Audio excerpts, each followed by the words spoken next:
Une rencontre qui laissera certainement un goût amer aux supporters ivoiriens. Une Côte d'Ivoire séduisante mais punie. L'oracle du foot. Bonsoir à toutes et à tous, et bienvenue sur l'oracle du foot, votre rendez-vous incontournable de l'actualité du football mondial.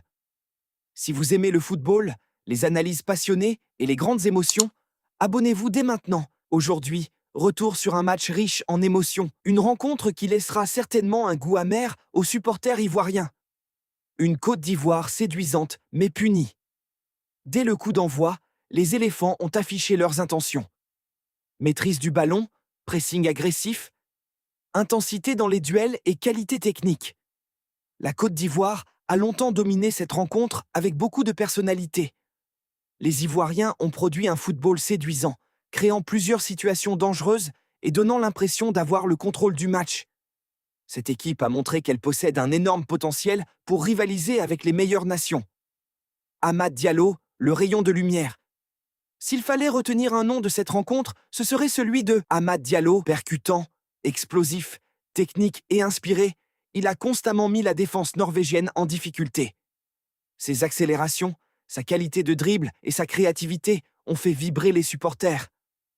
Il a confirmé qu'il est l'un des plus grands talents du football africain actuel. Malheureusement, malgré cette prestation de très haut niveau, le football reste parfois cruel. Le tournant du match. Alors que la Côte d'Ivoire semblait capable d'aller très loin dans cette compétition, un deuxième but encaissé est venu tout bouleverser. Un but difficile à accepter, tant les éléphants avaient livré une prestation de grande qualité. Mais c'est aussi cela le football. Parfois, une équipe domine, se crée les meilleures occasions, et le destin décide autrement. Cette élimination est douloureuse, mais elle ne doit en aucun cas faire oublier le courage, le talent et les progrès affichés par cette équipe ivoirienne. L'Afrique continue d'y croire.